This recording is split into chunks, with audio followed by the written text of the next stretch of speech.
Добрый дзень, гэта Свабода Прэміум і з вами Ганна Соус. І сёння мой суразмоўца, праваабаронца, журналіст фрылансер з Рэчыцы Андрусь Мядзведзеў, які быў вымушаны ўцячы ва Ўкраіну праз пераслед сілавікоў падчас так званай зачысткі. Добрый дзень, Андрусь. Добрый дзень, Ганна. І я хочу сёння пагаварыць пра тое, як за кратамі прымушаюць прызнавацца на камеру і падпісваць паперы аб супрацы. І пра гэта мы паговорым неўзабаве, але спачатку распавядзіце, што адбылося з вами падчас так званай зачысткі. Я распавяду крыху, хто я. Я працую ў праваабарончым цэнтры «Вясна» у інфармацыйнай службе. Акрамя таго, я журналіст-фрылансер, супрацоўнічаў з тэлеканалам «Белсат», з нашай Нівай, з іншымі выданнямі. І фактычна вось у рэгіёне Рэчыца, Мазыр, Светлагорск я такі адзіны журналіст незалежных СМІ. І в апошнія месяцы, калі адбываліся гэтыя рэпрэсіі, я актыўна асвятляў гэтыя ўсе падзеі, у тым ліку на сайце «Палеская весна», які створаны з дапамогай праваабарончага цэнтра «Вясна». Вось з праваабарончага, з пункту гледжання правоў чалавека. І гэта вельмі не падабалася нашым мясцовым уладам. Спрабавалі мяне затрымаць яшчэ падчас выбарчай кампаніі, дзе я быў там назіральнікам рэгіянальным у Калінкавіцкім раёне. Але не атрымалася, не знайшлі мяне тады. Быў у мяне ператрус першы 16 лютага, тады, калі гэтыя ператрусы пракаціліся па ўсёй краіне, у праваабаронцаў, журналістаў. Таксама і я тады трапіў. Але тады ў мяне тэхнікі не знайшлі. Вось, а у гэтую хвалю, гэтую так званую зачыстку, як я назваў прадстаўнік КДБ, мяне пачалі шукаць, я так разумею, 12 ліпеня. Я проста, калі гэта ўсё пачалося, калі пачалі хапаць маіх калегаў у Гомелі, у Менску, у іншых гарадах, я проста з'ехаў са свайго сталага месца жыхарства ў Рэчыцы. Я стаў жыць, я асабліва не хаваўся, але я проста стаў жыць у кватэры, дзе я выгадаваўся, дзе прайшло маё дзяцінства. Гэта ў Калінкавічах. Гэта кватэра маёй маці. Маці ўжо няма, а кватэра на зводным браце. І у яго іншае прозвішча, іншае імя па бацьку, таму, відаць, міліцыя рэчыцкая мяне там не знайшла. Бо яны мне тэлефанавалі 12, 13, 14 ліпеня. Я не браў слухаўку, у мяне быў забіты нумар у тэлефоне гэтага аператыўніка крымінальнага вышуку рэчыцкага РАУС. І такім чынам я заставаўся, працаваў, я ездзіў у Мазыр на суды, там адбываліся таксама рэпрэсіўныя такія суды па абразе міліцыянта, па гэтым артыкуле 24-23. А вось ужо 16 ліпеня да мяне ў гэтую кватэру проста ўварваліся, так даволі груба ўварваліся супрацоўнікі КДБ. Мне цяжка сказаць, ці гэта рэчыцкі аддзел КДБ, ці гэта гомельскае абласное ўпраўленне, таму што ў Рэчыцы яны практычна не арыентуюцца на вуліцах, куды ехаць і дзе што знаходзіцца. Магчыма, яны ваш тэлефон нейкім чынам адсачылі? Справа ў тым, што да, магчыма, тэлефон адсачылі, тому што, але тэлефон так дакладна не можа паказаць месцазнаходжанне. Але КДБ не складае, думаю, цяжкасцяў прабіць ад самага нараджэння, дзе я жыў і як я ўсю мою біяграфію. Вось таму гэта адбылося раніцай 16 ліпеня. Я проста, знаходзячыся ў душы, пачуў нейкія гукі незразумелыя, выскачыў, укруціўшыся ў ручнік, але там дзверы такія хісткія, слабыя, савецкія такія, ведаеце. І я бачу, што іх проста выламаюць праз там некалькі секундаў і вываляцца. Давялося адкрыць. Тэлефон у мяне быў выключаны, але не скінуты там да завадскіх наладаў ці што. Ён быў выключаны і трошкі схаваны. Вось, але калі яны зайшлі, яны так даволі груба да мяне паставілі. Я фактычна там у такой позе незразумелай чытаў, мне падсунулі гэтую корку, што яны КГБ, іхні там які старэйшы гэтай групы. Вось, і потым прад'явілі пастанову на ператрус, вынесеную абласным управленнем КДБ паводле артыкула 289 акт тэрарызму. я чакаў што заўгодна там арганізацыю, гэта 342 так званы артыкул арганізацыю групавых дзеянняў, якія груба парушаюць там грамадскі парадак. Ну акт тэрарызму да сябе ніяк не чакаў, але вось так атрымалася, што яны відаць так пальцам у неба ўзбуджаюць гэтыя справы, асабліва не пераймаючыся каму якая справа дастанецца. І такім чынам пачаўся гэты ператрус даволі такі грунтоўны. Падчас якога яны шукалі... Андрусь, вот вы якраз, я читала, вы описывали эту ситуацию в Фейсбуку, и вы без деталяў сказали, что вы не збіраліся даваць пароли свайго телефону, але былі вымушаны яго даць. Вот, распавядзіце гэтую частку, якім чынам вас змусілі? Ператрус адбыўся ў Калінкавічах, яны забралі телефон, ноутбук, і потым ператрус адбыўся ў рэчыцкай кватэры, але там ужо все, як кажуць, скрадзена да іх. 16 лютага так яшчэ нічога не вярнулі, што там забралі. І потым мяне завезлі ў рэчыцкі міжраённы аддзел КДБ, і там, ведаеце, гэта пагрозы, гэта такі фізічнае абыходжанне такое не вельмі такое павінна быць па законе. І фактычна пагрозы, што я тут адсюль не выйду з гэтага КДБ, і я вымушаны быў, мне там асабліва ў тэлефоне хаваць-то не было нічого такога, я законнымі метадамі заўсёды дзейнічаю, і вырашыў, што гэта будзе найлепшым крокам, каб застацца цэлым і магчыма выйсці з гэтага будынку. Я им дал гэты пароль.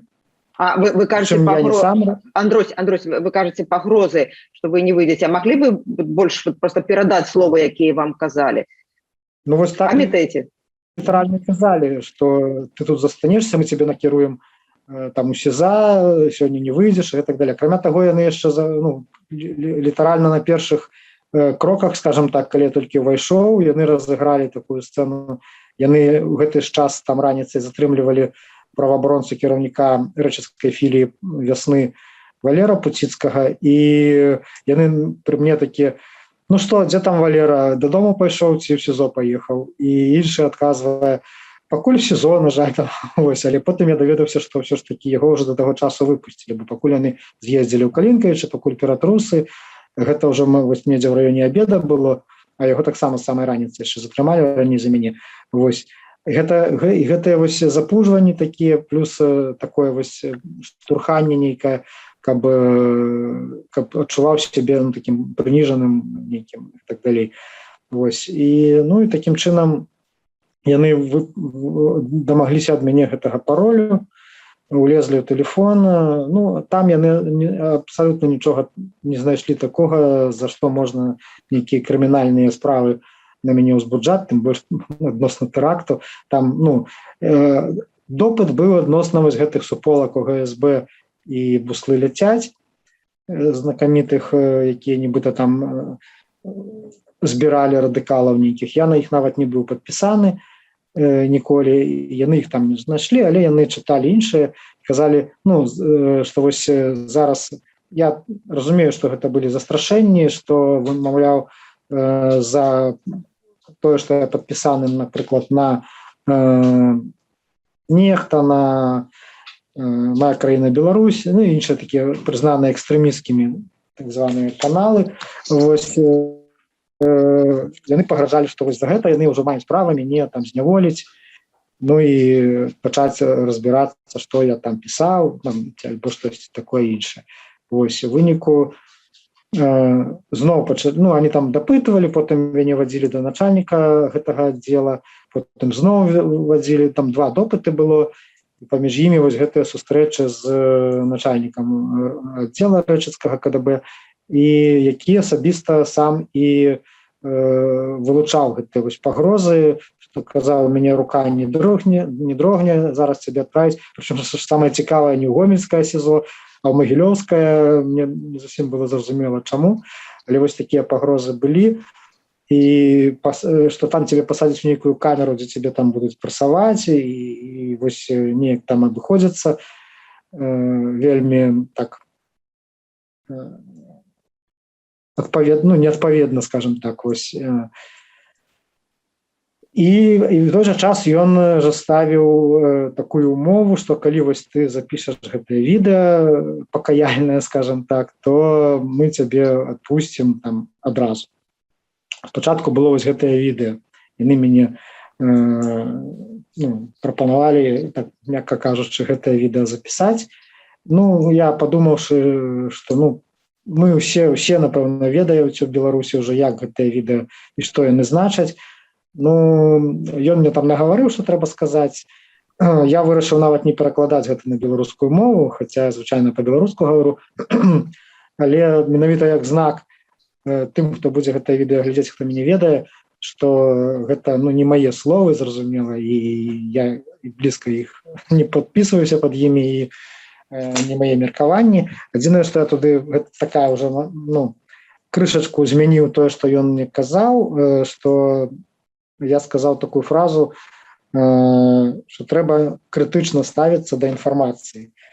У гэтым вось відэа яно так і выйшла, ён не заўважыў ці не прыдаў значэння, не зусім зразумеў, што я меў на ўвазе, але вось гэта таксама спрацавала, і мне многія уже пішуць сябры, што мы зразумелі, што ты адносна крытычнае стаўленне да інфармацыі меў на ўвазе. Але вось гэтае відэа было запісана, і зноў мяне пачалі апрацоўваць. Проста пачалі казаць, што вось можна быць на свабодзе праз 20 хвілін, а можна затрымацца ў нас яшчэ, і мы будзем працаваць, і мы будзем там неяк атрымліваць з цябе інфармацыю.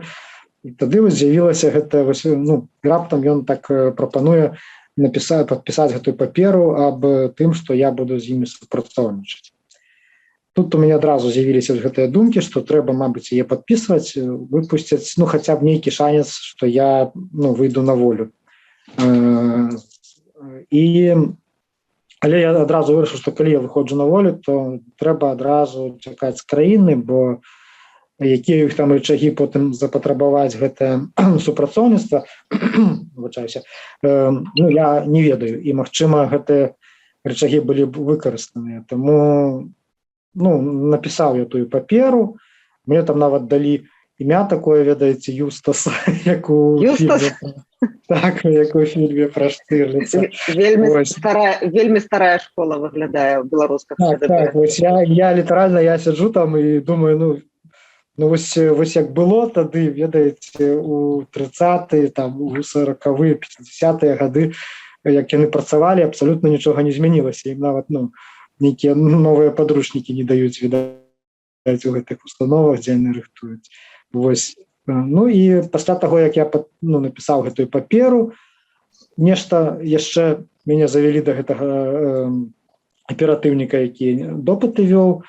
Ён там нешта карэктаваў у пратаколе. Я перачытаў той пратакол. Пратакол быў фактычна, стары кагосьці там да мяне дапытвалі, і ён проста ён таксама не быў падпісаны на гэтае ОГСБ, і тыя самыя адказы часам я там нешта дадаваў, каб яны потым не перакруцілі нейк у свой бок. Вось. Але в асноўным гэты пратакол быў ужо гатовы ў іх, і відаць шмат людзей вось такім чынам яны затрымліваюць, і гэтак далей.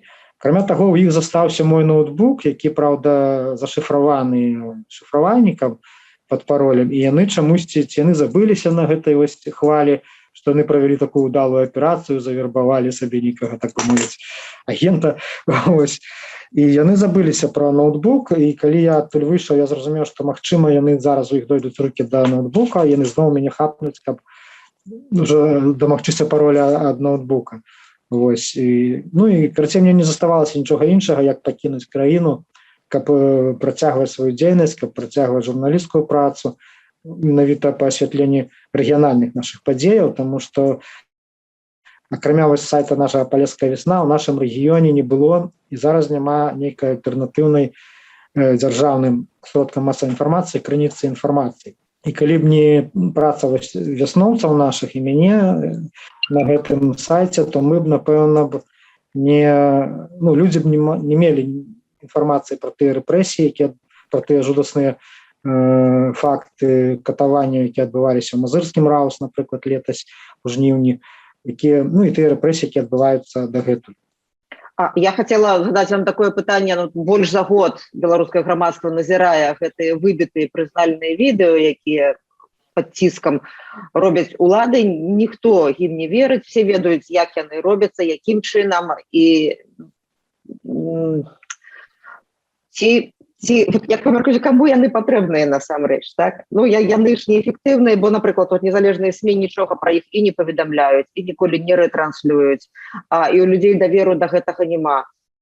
Ці тыя, каму патрэбныя гэтыя відэо, ці яны ўсведамляюць, што эфект насамрэч ад іх не такі, на які яны разлічваюць. Бо чалавек, які гэта сказаў, ягоная рэпутацыя не пацярпела, так? А толькі яшчэ больш пацярпела рэпутацыя гэтых сілавых структураў, якія ідуць на гэта. Ведаеце, у мяне склалася ўражанне, што гэта нешта з разраду, ведаеце, той палачнай сістэмы, якая ў міліцыі існуе. Магчыма, і тая ж самая паперчына, вось гэта, мы ведаем, што такія паперчыны падпісвалі шмат хто. І Алесь Михалевич, напрыклад, і кандыдат прэзідэнта колішні, і Зміцер Дашкевіч, Пальчас і гэтак далей. І все мы разумеем, якое значэнне гэтых папераў. Таксама, як і гэтых відэо. У мяне асабіста ад стасункаў, ад таго, якая была рэакцыя гэтага начальніка КДБ на тое, што ён дамогся гэтага, што гэта ім, відаць, нейкія там плюсікі, ці палачкі ставяць за тое, што ён правёў такую некую аперацыю. Яны цудоўна разумеюць, што большасць людзей, асабліва тыя, якія там перакананыя у сваіх гэтых падыходах, яны не будуць з імі супрацоўнічаць, і хутчэй за ўсё альбо з'едуць, альбо неяк будуць ухіляцца ад гэтага.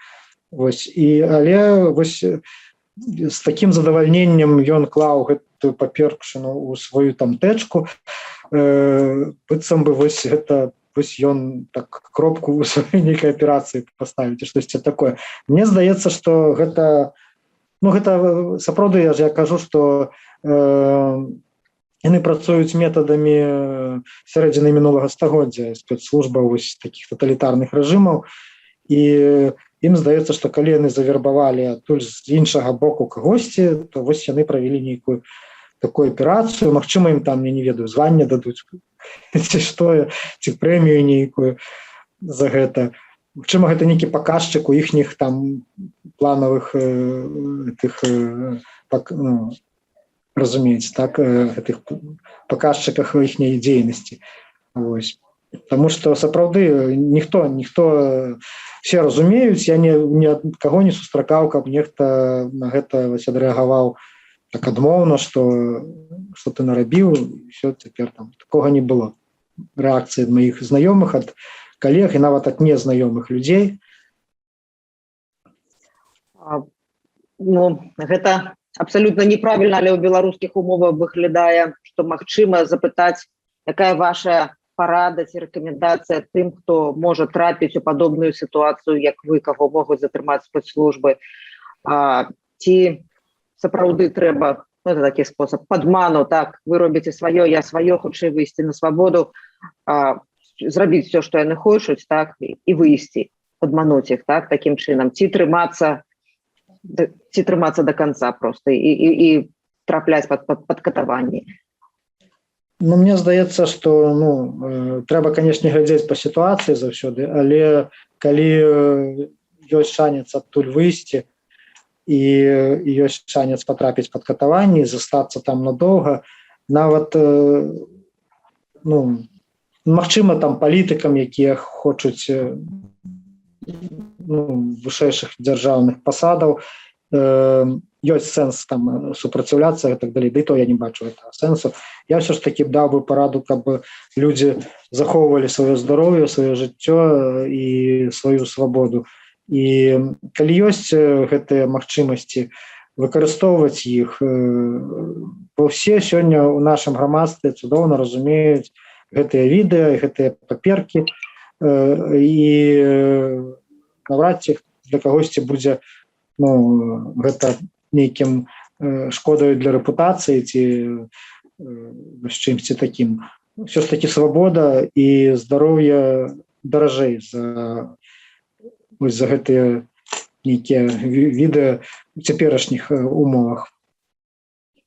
Андрей Дынько, выйшаўшы за Крэсціна, напісаў пост у Фейсбуку. Я звярнула увагу на тое, што ён гаварыў пра тое, што ў той у карнай сістэме, на Крэсціна прынамсі, з боку людзей сістэмы ён адчуваў схаваную падтрымку ці спачуванне, можа, некаторы элемент нават салідарнасці, але вельмі схаваны.